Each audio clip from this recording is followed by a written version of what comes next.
Alright, how is everyone doing today? Welcome to my channel. It's an educational channel. We try to take you through some difficult material, but if you, and stuff that you've never heard of before, but if you did, it would make a big impact on your life. Today is our 185th Bible Decode, all so far coming from the New Testament. And we are exploring the Roman origins hypothesis, that the New Testament was written by the Romans, by the Caesars of the Flavian dynasty, that are Emperor Vespasian and his two sons, Emperors Titus and Domitian, from 69 until 96 AD. They were in charge of the Roman Empire. Vespasian and Titus were originally military generals for Rome, and they were in command of the war against the Jews from 66 to 73 AD. And after that war was over, in which they were both wounded, Vespasian was now the new Caesar, and they went into the standard MO for the Romans, their bag of tricks, to concoct a psychological operation. And the Caesars were very tired of the high maintenance level that the Jews represented, more so than any other nation or tribe that the Romans governed in their entire empire. The Romans had moved into Judea around 63 BC, and for over 130 years, it was one war after an insurrection, after an uprising, after a insurrection, and then eventually a couple wars, including this war, the big one here, the War of the Jews, 66 to 73 AD, when three self-proclaimed Jewish messiahs, because the Jewish Messiah was a military Messiah,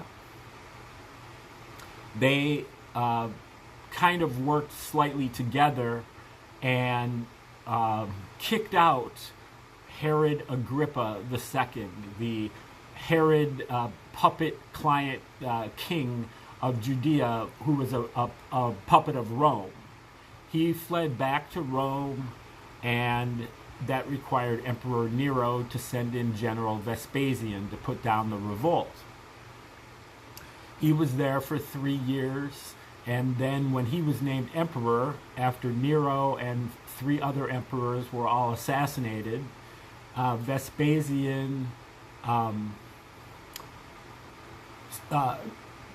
left the command of the military to his son Titus, and his son Titus ultimately destroyed Jerusalem in 70 AD, but the war continued on until 73 or 74 AD at Masada, which I know I'm not pronouncing that correctly, but I can't remember how to pronounce it. It seems like so easy to pronounce, but that's wrong. But that was in 73, 74 AD, where several hundred, according to the history at least, several hundred Jews chose to commit suicide rather than to bow down to the Roman emperor. And I think, or the Roman general, even, Titus. And I think that had some effect on Titus, and also on Vespasian. Titus always kind of felt like he was grumbling about the fact that he could not get the Jews to worship him. And that was the thing. The Jews had a belief in a monotheistic God who referred to them as the chosen people. And so they were xenophobic and separatists. They had a God who was jealous and zealous and OCD and addicted to smoking animal fats and indecisive and insecure and needed to rest every Saturday. And so they had a great deal of rituals that they had to perform to be good Jews. And the Jews were literally willing to die to maintain those rituals. And the Romans were mostly happy to oblige, but they didn't have the resources to really commit to all of the effort that the Jews required to govern them. They wanted to absorb the Jews into their kingdom. They were fine with the Jews doing their religion, but they had to also respect the Roman religion, which they did not. And so when Emperor Caligula tried to put a statue of himself into the Jewish temple, that really led to very close to a war in the late 30s AD.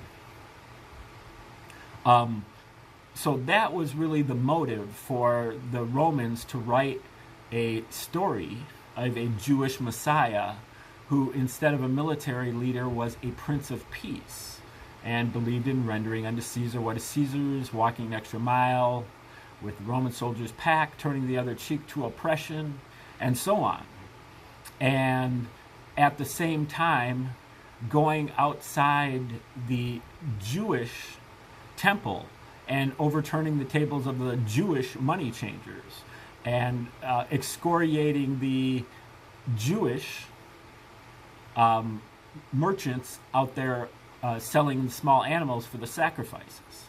So Jesus is taking aim at the Jewish rituals, meanwhile being totally deferential toward Rome. And that pertains throughout the Gospels. Jesus never does anything against the Romans and is always taking on the Jews. And Paul is even worse. And we're gonna get into that in depth here coming up soon. More circumstantial evidence is this is right down the alley of their MO. This is exactly what they would do and had done in other contexts, creating a religion in order to, as part of a psychological warfare operation, in particular to pacify the Jews or some other, against some other people as well. And the Romans had a monopoly on publishing, on distribution, on censorship. They were the only people who even could have written the Gospels, and they are written in Greek, which was much rarer in Judea than it was in Rome, which it was the language of the common person in Rome. But the evidence goes beyond that into a code, really. And in order to access the code, you have to take the Gospels and you have to take the other work that the Romans wrote at this time. At the same time, and I believe by the same people for the same reason, and that is the history of this war, called the Jewish War, and it was written under the name of Josephus, Flavius Josephus, a member of the Flavian dynasty by adoption. And he was originally apparently a Jew, but he was a military commander who surrendered to Vespasian and then recognized that God favors the Romans, not the Jews, and defected to the Romans and became an informant for the Romans and was locked up eventually, but he had given Vespasian the star prophecy, telling him that one day you will become the new emperor. And so when Vespasian did become emperor, he pardoned Josephus and eventually brought him back to Rome to become one of the court historians, gave him a residence at Caesar's palace, and where he lived the rest of his days, and commissioned him to write this War of the Jews, which was endorsed enthusiastically by Titus. So Josephus is no doubt, whoever Josephus is, whether it's a person, a team of people, an alias, whoever it was, he was emanating from Rome. And when you read Josephus with the proper perspective, you can see the legion parallels between Josephus and Josephus's Jewish War and the Gospels. One example is if you look at the book of Luke and you look at Jesus's ministry in Judea, you can see that it is a replica of Titus's military campaign in Judea. Every place, every location that Titus goes, Jesus also goes. Now, when they wrote the Gospels, they backdated the story by 40 years. So the story was written in the 70s, but the events were in the late 20s or the 30s, early 30s. But the story of the War of the Jews, is 66 to 73 AD. But every place that Titus goes, Jesus also goes. And they go to these places in the same order. And every place that they go, they encounter parallel events or the same type of events, analogous events, events that through motifs you can see the parallels between them. Sometimes they're very well hidden, but so you kind of have to break down the paragraph where it's written. If you look at all of the kind of major aspects of the story, they match together, and each one of the stories is 40 years from the other, a gap of 40 years between the two events. And we're not talking about just a couple of events. We're talking about, I think the number is 45 or 46 events. That was all discovered by Joseph Atwill in his book Caesar's Messiah. And then also Michael Menescott just recently wrote a book called Christianity's Origins as a Flavian Secrecy Cult that we just went over in this on this channel, and just came out last year. And he goes further into the book of Luke looking for parallels and found over 250 parallels in just 1151 verses. So more than one every 5 verses. And some of them go on for many verses. And so the book of Luke is saturated with parallels to War of the Jews. And then he puts them on a chart to map them out. And every place that he finds a correspondent, he puts the book of Luke on the vertical axis, War of the Jews on the horizontal axis. Every place he finds a parallel, he puts a dot. And after putting all 250 plus dots on the paper, on the chart, he has created 5 near perfect letters in Latin, the language of the Roman government, of the Roman Caesars.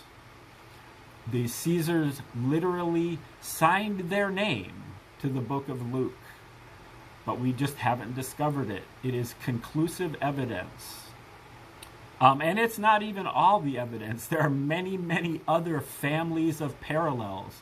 All of the prophecies that Jesus makes in the Gospels are fulfilled in the book War of the Jews, and most of them are fulfilled by Titus, including the major prophecy about the destruction of the city of Jerusalem.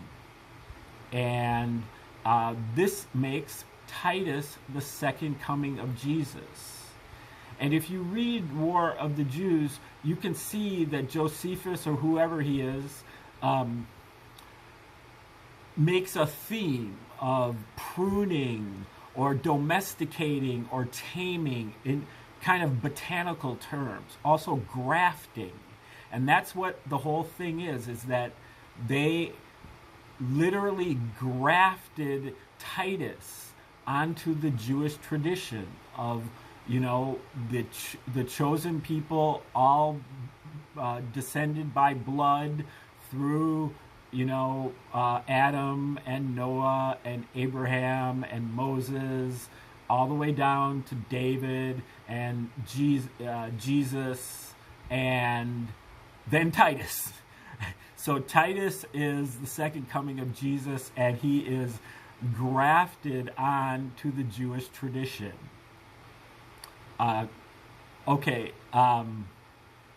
Now what we're doing today is we're looking, we just got done at looking at a book of Christian apologetics and how they're ignorant of the Roman origins hypothesis, and this guy, Lee Strobel, is making the case for Christ, but not realizing that the case for Christ makes an even better case for Caesar. But he's just unaware of the existence of the Roman origins hypothesis. And so many of the scholars that he interviews are like, well, there just is no other way. Well, I challenge somebody to find me a better explanation. The Roman origins hypothesis is the better explanation. It's much preferable to assume that the Romans did something that they did many times before, which is exactly what they would have done, which they had ample opportunity to do and motive, and you can see all the codes and the patterns between the two texts. And so the Roman origins hypothesis is a much better explanation than God did it through supernatural means.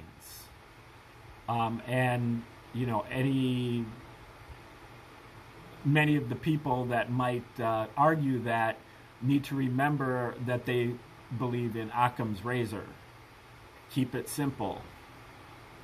Okay, now but we're looking at a work of atheism, really, by David Fitzgerald called Nailed. And he is a Christian critic, and he is going through all the arguments for how Christians create kind of myths that make their case seem like it's stronger than it really is. And I agree with some of the stuff here, but I must say that, I think the case for atheism is just as bad, if not worse, than the case for Christianity. It's all what I would call scientism, and the scientists pretend to be objective, but when you get into the politics of it and the status of it, the credit and the legacy and the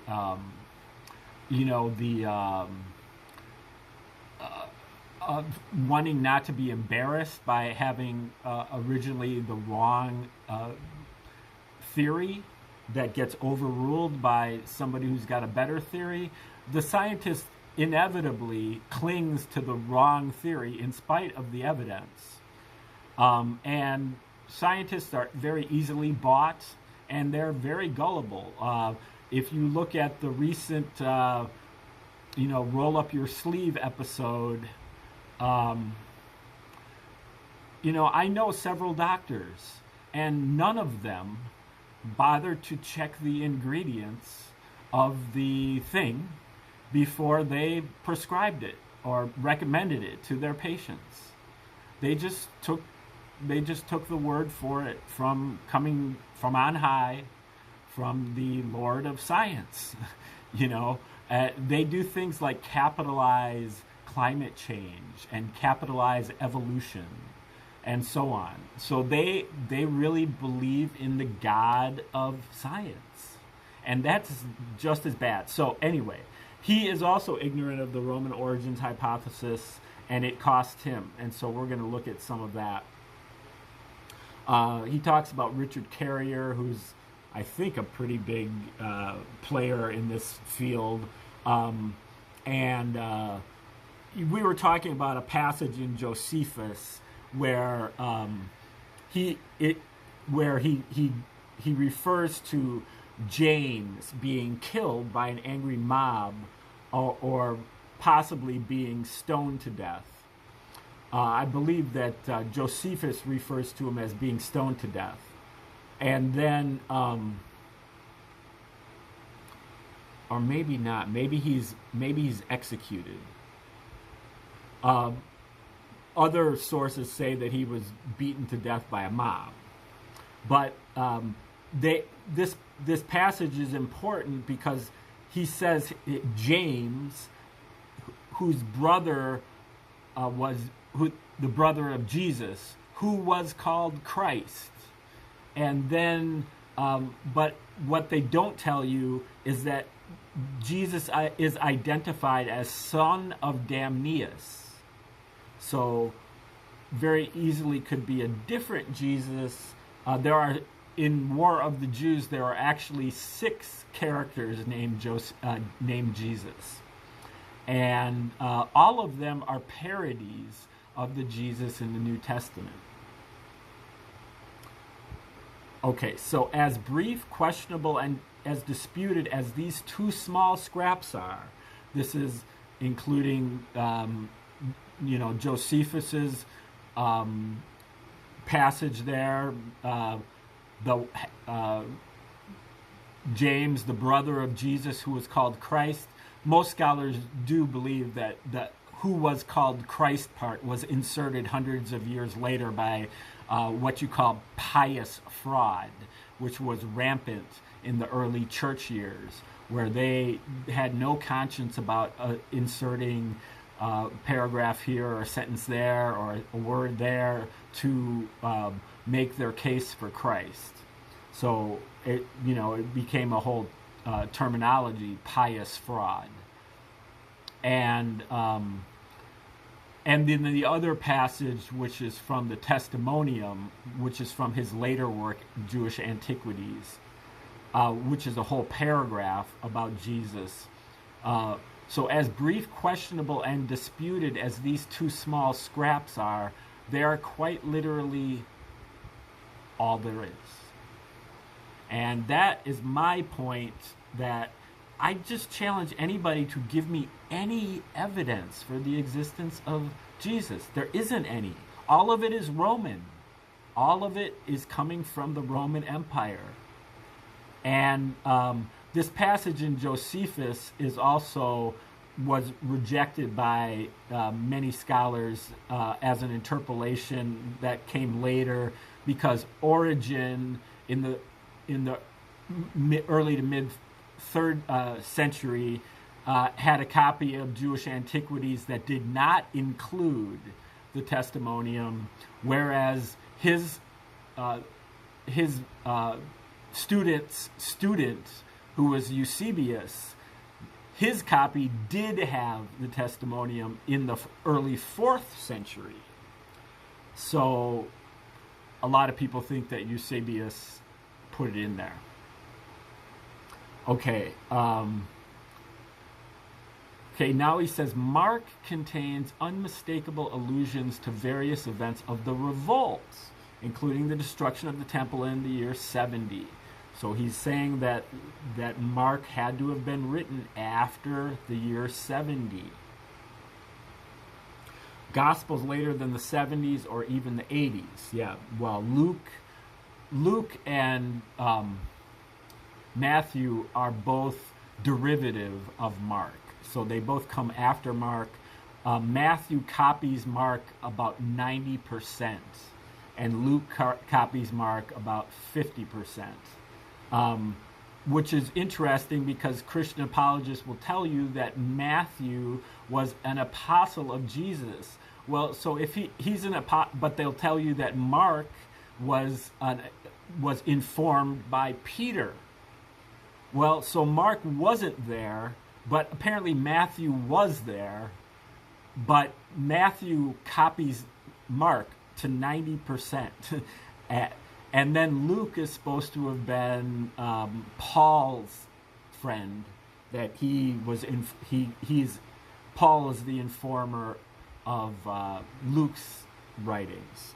And Luke, so that's kind of the structure here. Okay, now we're talking about Clement of Rome, who was a direct relative of Titus and Vespasian, and he was a member of the Flavian dynasty, and he was executed ultimately by Domitian, the younger brother of Titus. But he was also known as either the second or the third pope, either directly after Peter or the next person after that. I think it's possibly the fourth one too. They don't really kind of know the order. They were just called the Bishop of Rome at the time. But Clement never refers to any gospel. On 2 occasions, he even quotes Jesus, but without ever referring to any written source. Now that's kind of interesting. I'd like to see those quotes because this is early period. Clement, I believe, was executed in about 95 AD. And so when he quotes Jesus, does he mention Jesus? Because I believe that Josephus is the only person who ever mentions Jesus in the first century, other than what's written in the New Testament. And really in the first 50 years of the second century, nobody references Jesus either, except for the Roman royals, Suetonius, Trajan, Pliny the Younger, and Tacitus. Okay, now St. Ignatius, this is also an early period. He lived about the same years as Josephus, about 1835 to 107. And Ignatius appears to be very familiar with the letters attributed to Paul, but his knowledge of the Gospels is problematic. Well, that's very interesting too. I believe personally that Paul was written in a later period, also by the Romans, by Pliny the Younger. But most scholars believe that Paul was written much earlier than the Gospels, in the early 50s AD, because Paul has many, many opportunities to refer to the Gospels, but never does so.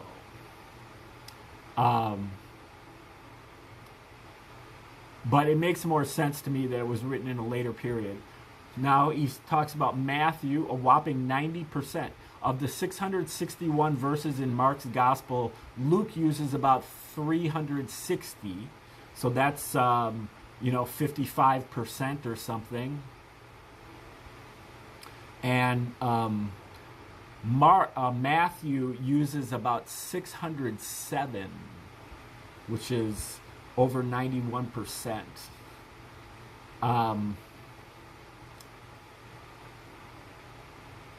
In Josephus and the New Testament, okay, this is Steve Mason's book. It's a pretty interesting book and makes some interesting points about Josephus.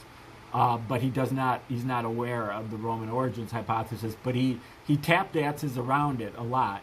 And he did mention that scholars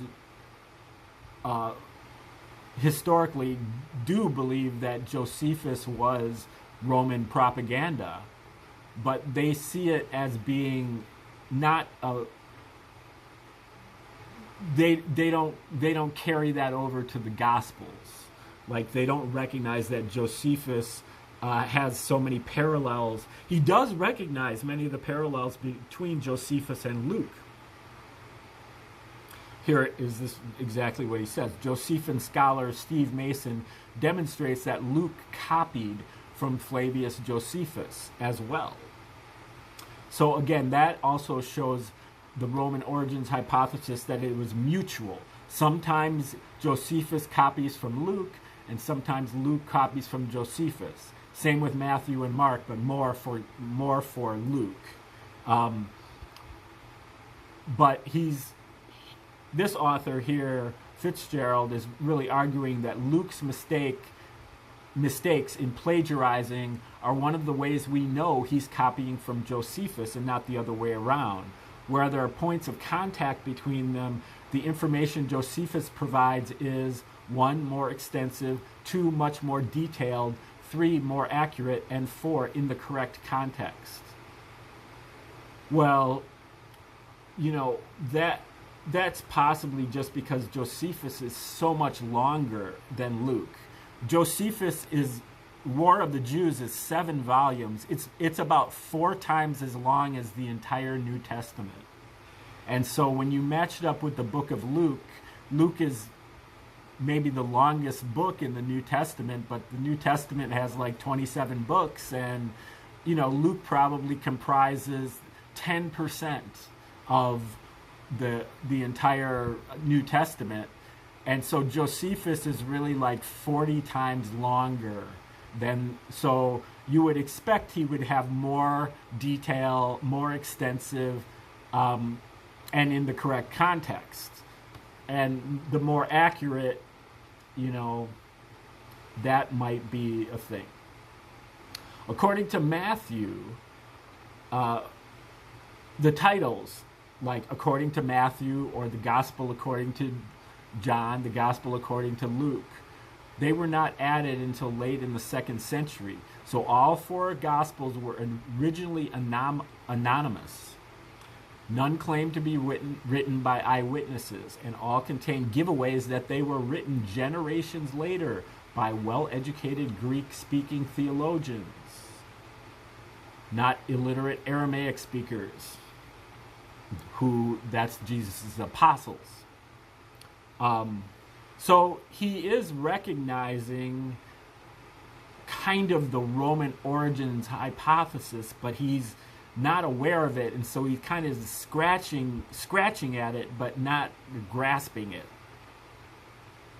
Luke's gospel opens by telling us his story has been handed down to his generation. Matthew occasionally lets it slip that he is writing long afterwards, commonly where he says things like commonly reported among the Jews until this day. I think that's where he's talking about some landmark. I think maybe the